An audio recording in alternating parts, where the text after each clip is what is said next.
Good morning, good afternoon, good evening. Welcome to Raven's Readings. I do readings twice a week from various classics.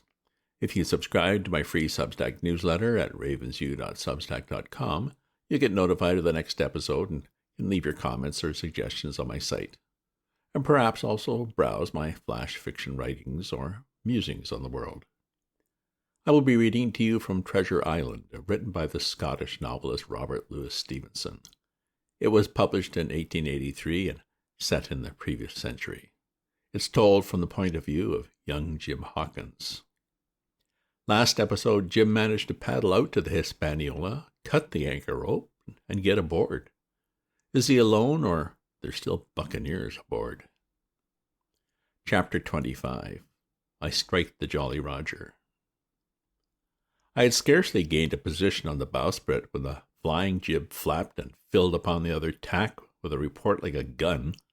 The schooner trembled to her keel under the reverse, but next moment, the other sail still drawing, the jib flapped back and hung idle. This had nearly tossed me off into the sea, and now I lost no time, crawling back along the bowsprit and tumbled head foremost on the deck.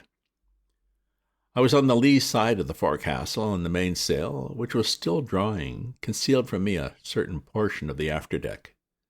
Not a soul was to be seen.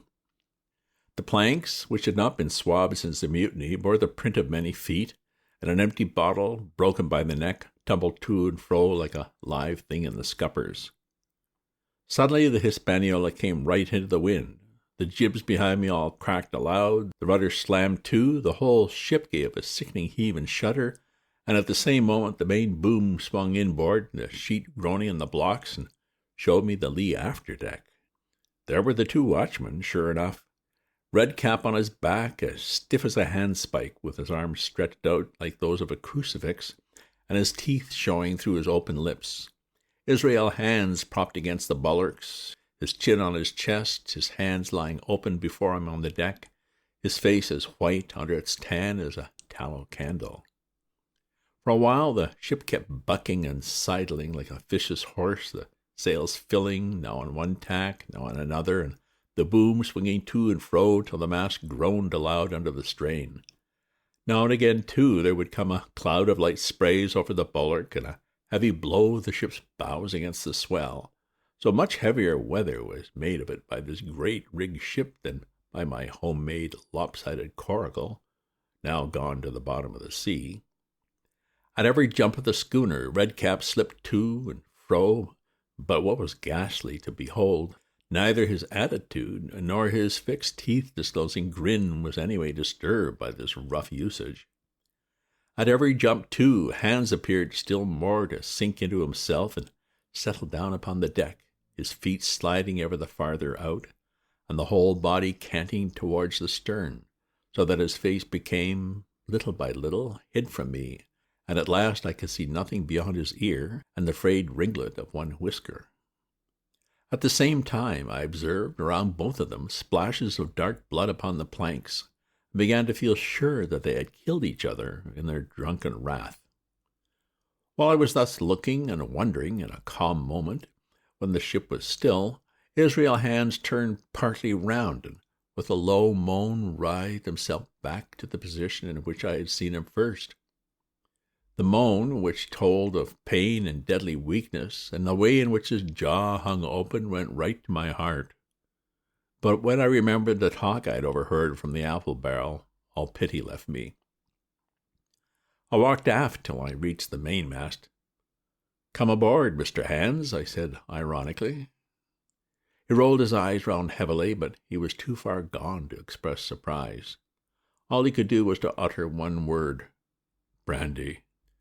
It occurred to me that there was no time to lose, and dodging the boom as it once more lurched across the deck, I slipped aft and down the companion stairs into the cabin. It was such a scene of confusion as you can hardly fancy. All the lock-fast places had been broken open in quest of the chart.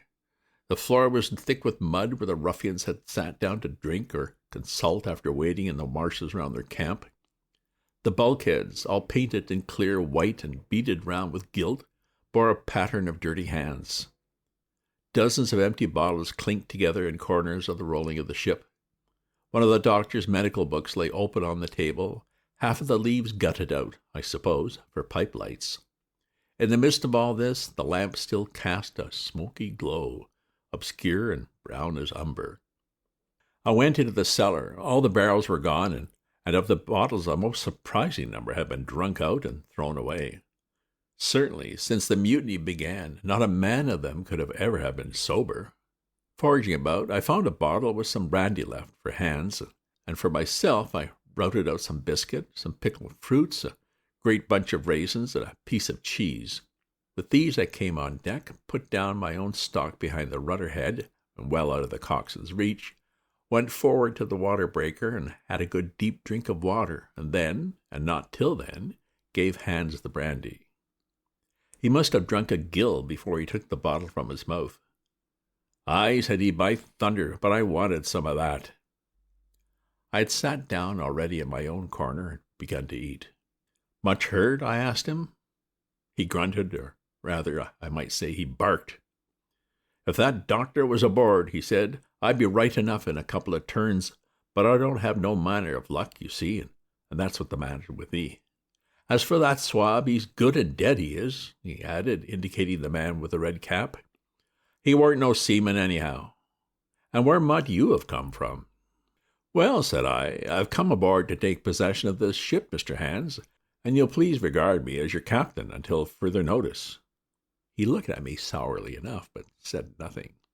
Some of the color had come back into his cheeks, though he still looked very sick, and still continued to slip out and settle down as the ship banged about. "By the by," I continued, "I can't have these colors, Mr. Hans, and by your leave I'll strike 'em. Better none than these." And again, dodging the boom, I ran to the color lines, hauled down their cursed black flag, and chucked it overboard. "God save the king," I said, waving my cap, "and there's an end to Captain Silver."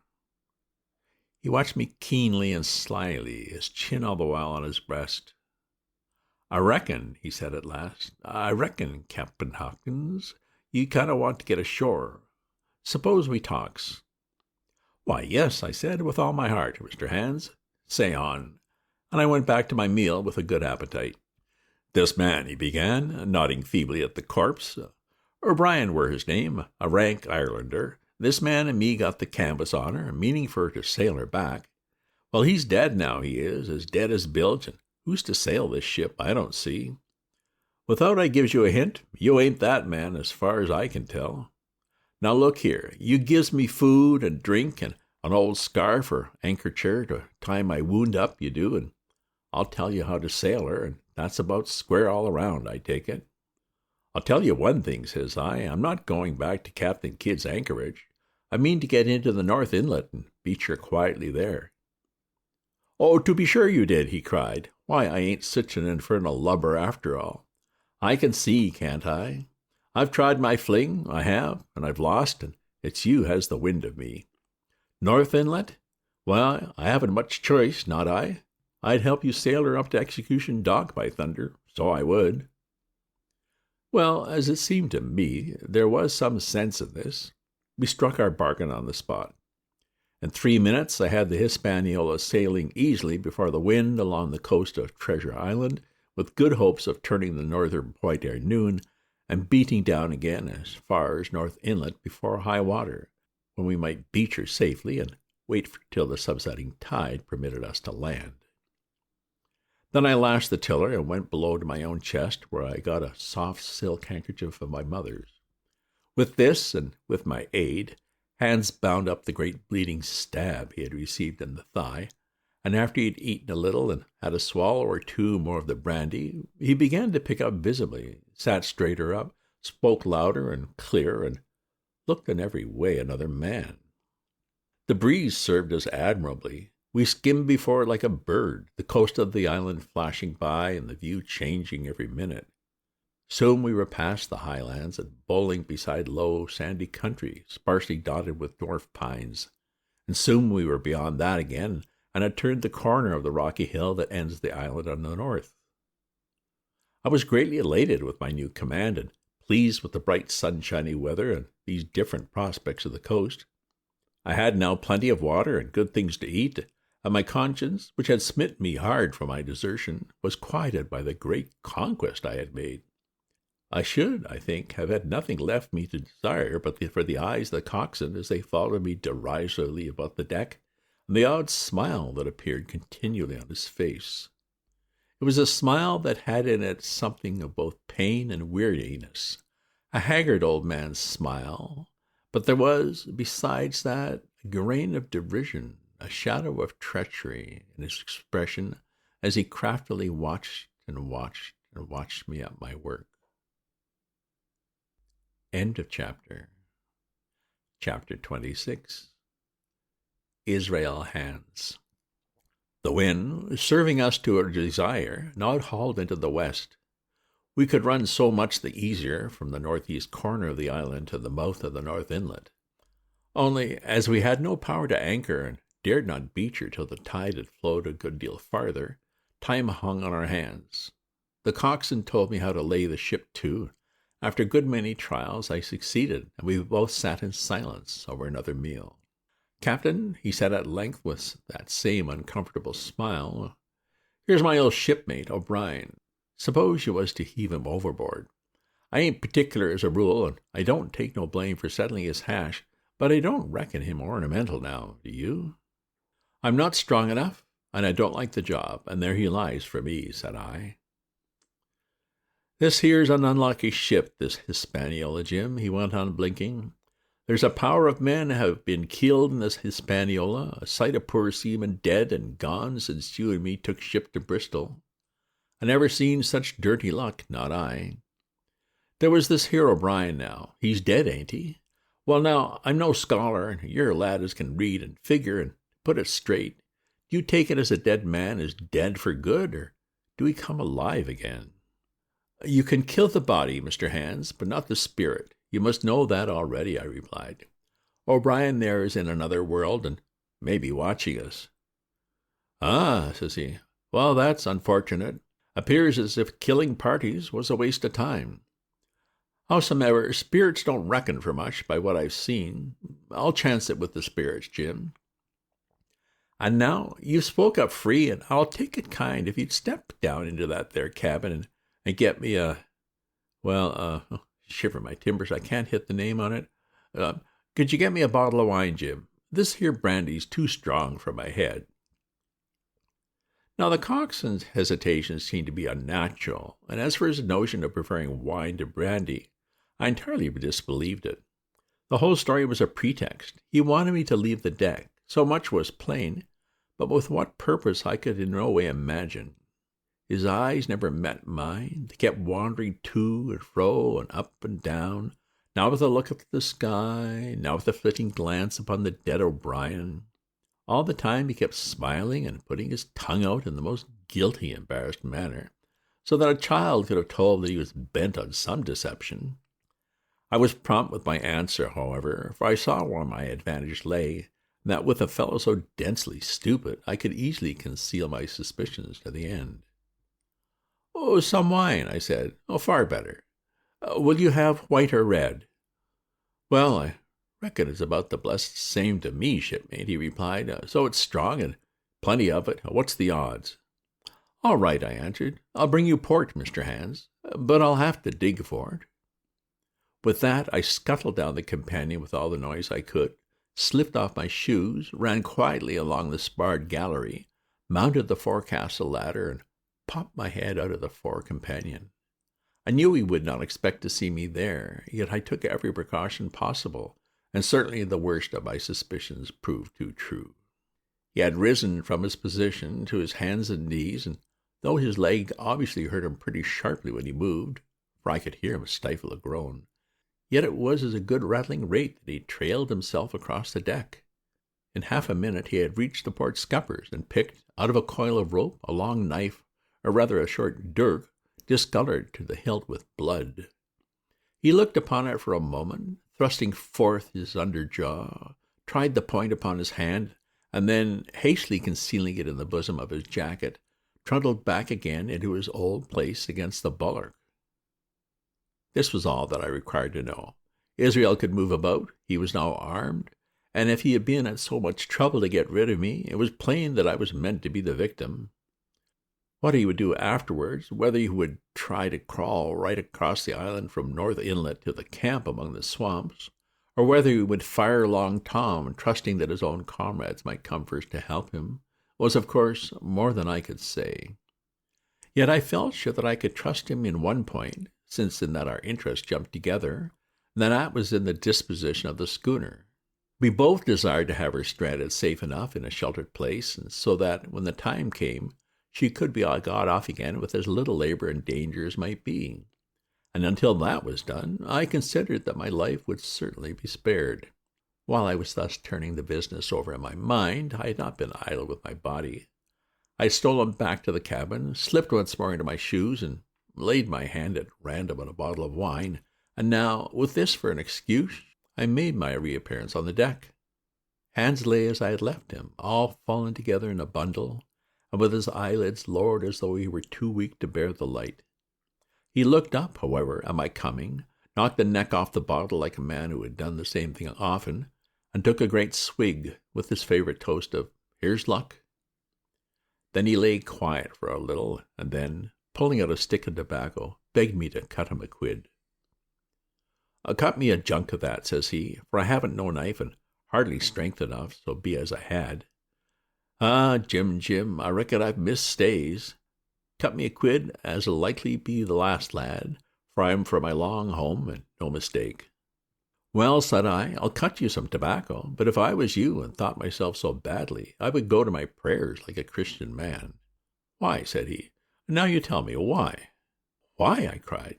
"You were asking me just now about the dead. You've broken your trust, you've lived in sin and lies and blood. There's a man you killed lying at your feet this moment, and you ask me why? For God's mercy, Mr. Hans, that's why."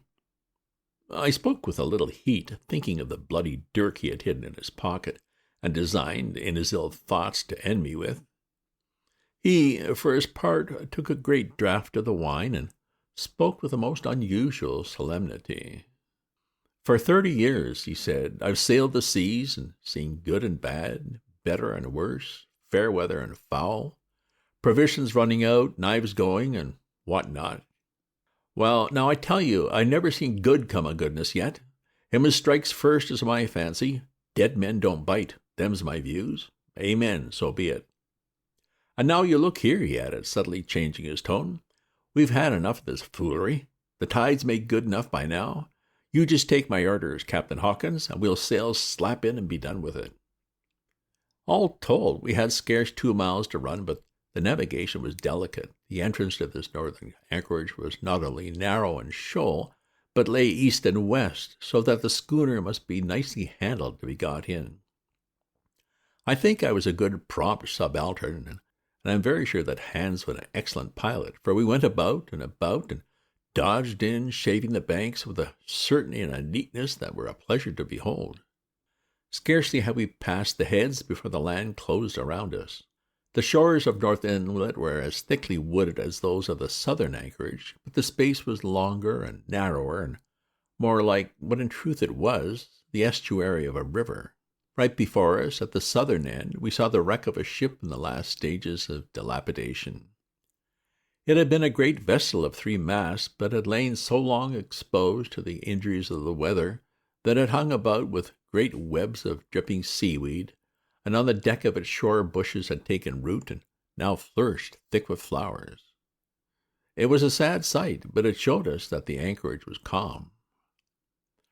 "Now," said Hans, "look there. There's a pet bit for to beach a ship in. Fine flat sand, and never a cat's paw, trees all around it, and flowers a-blowing like a garden on that old ship." "And once beached," I inquired, "how shall we get her off again?"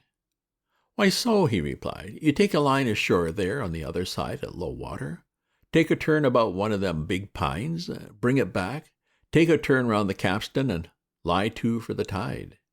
Come high water, all hands take a pull upon the line, and off she comes as sweet as nature. And now, boy, you stand by. We're near the bit now, and she's too much way on her. Starboard a little, so steady, starboard. Larboard a little, steady, steady." So he issued his commands, which I breathlessly obeyed, until all of a sudden he cried, "Now, my hearty, luff!" And I put the helm hard up, and the Hispaniola swung round rapidly and ran stem on for the low-wooded shore. The excitement of these last maneuvers had somewhat interfered with the watch I had kept hitherto, sharply enough, upon the coxswain. Even then I was still so much interested, waiting for the ship to touch, that I had quite forgotten the peril that hung over my head, and stood craning over the starboard bulwarks, watching the ripples spreading wide before the bows. I might have fallen without a struggle for my life, had not a sudden disquietude seized upon me and made me turn my head. Perhaps I heard a creak, or seen a shadow moving with the tail of my eye. Perhaps it was an instinct like the cat's, but sure enough, when I looked round, there was Hans, already halfway towards me, with the dirk in his right hand. We must both have cried out aloud when our eyes met, but while mine was the shrill cry of terror, his was a roar of fury like a charging bull's. At the same instant he drew himself forward, and I leapt sideways towards the bows. As I did so, I let go of the tiller, which sprang sharp to leeward, and I think this saved my life, for it struck Hans across the chest and stopped him for the moment dead. Before he could recover, I was safe out of the corner where he had me trapped, with all the deck to dodge about. Just forward of the mainmast I stopped, drew a pistol from my pocket, took a cool aim, though he had already turned and was once more coming directly after me, and drew the trigger. The hammer fell, but there followed neither flash nor sound. The priming was useless with sea-water. I cursed myself for my neglect. Why had not I, long before, reprimed and reloaded my only weapons? Then I should not have been, as now, a mere fleeing sheep before this butcher. Wounded as he was, it was wonderful how fast he could move, his grizzled hair tumbling over his face, and his face itself as red as a red ensign with his haste and fury. I had no time to try my other pistol, nor indeed much inclination, for I was sure it would be useless. One thing I saw plainly: I must not simply retreat before him, or he would speedily hold me boxed into the bows, as a moment since he had nearly boxed me at the stern. Once so caught, and 9 or 10 inches of the blood-stained dirk would be my last experience on this side of eternity. I placed my palms against the main mast, which was of a goodish bigness, and waited, every nerve upon the stretch. Seeing that I meant to dodge, he also paused, and a moment or two passed in feints on his part and corresponding movements upon mine. It was such a game as I had often played at home about the rocks of Black Hill Cove, but never before, you may be sure, with such a wildly beating heart as now. Still, as I say, it was a boy's game, and I thought I could hold my own at it against an elderly seaman with a wounded thigh.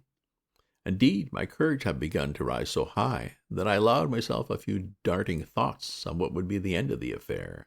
While I saw certainly that I could spin it out for long, I saw no hope of any ultimate escape. Well, while things stood thus, suddenly the Hispaniola struck, staggered, ground for an instant in the sand, and then, swift as a blow, canted over to the port side till the deck stood at an angle of 45 degrees, and about a puncheon of water splashed into the scupper holes and lay in a pool between the deck and the bulwark. We were both of us capsized in a second, and both of us rolled, almost together, into the scuppers, the dead red cap with his arms still spread out, tumbling swiftly after us. So near were we, indeed, that my head came against the coxswain's foot with a crack that made my teeth rattle. Blow and all, I was the first afoot again, for Hans had got involved with the dead body. The sudden canting of the ship had made the deck no place for running on. I had to find a new way of escape, and that upon the instant, for my foe was almost touching me. Quick as thought, I sprang into the mizzen shrouds, rattled up hand over hand, and did not draw a breath until I was seated up on the crosstrees. I had been saved by being prompt. The dirk had struck not a foot below me as I pursued my upward flight, and there stood Israel Hans with his mouth open, his face upturned to mine, a perfect statue of surprise and disappointment. Now that I had a moment to myself, I lost no time in changing the priming of my pistol, and then having one for service, and to make assurance doubly sure, I proceeded to draw the load of the other and recharge it afresh from the beginning. My new employment struck Hans all of a heap. We began to see the dice going against him, and after an obvious hesitation, he also hauled himself heavily into the shrouds. With the dirk in his teeth, he began slowly and painfully to mount. It cost him no end of time and groans to haul his wounded leg behind him, and I had quietly finished my arrangements before he was much more than a third of the way up. Then, with a pistol in either hand, I addressed him. "One more step, Mr. Hand," said I, "and I'll blow your brains out. Dead men don't bite, you know," I added with a chuckle. He stopped instantly. I could see by the workings of his face that he was trying to think, and the process was so slow and laborious that, in my new-found security, I laughed aloud.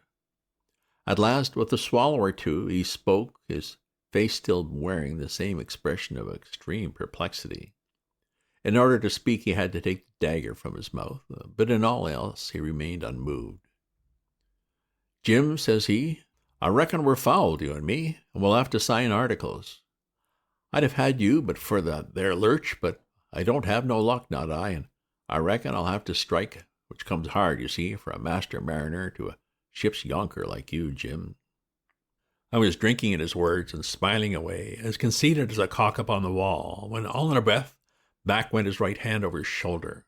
Something sang like an arrow through the air. I felt a blow and then a sharp pang, and there I was, pinned by the shoulder to the mast. In the horrid pain and surprise of the moment, I scarcely can say it was by my own volition, and I'm sure it was without a conscious aim. Both my pistols went off, and both escaped out of my hands. They did not fall alone. With a choked cry, the coxswain loosed his grasp upon the shrouds and plunged head first into the water. End of chapter. Well, that was a battle. I'm guessing Israel is finally dead, and Jim has the ship safely beached.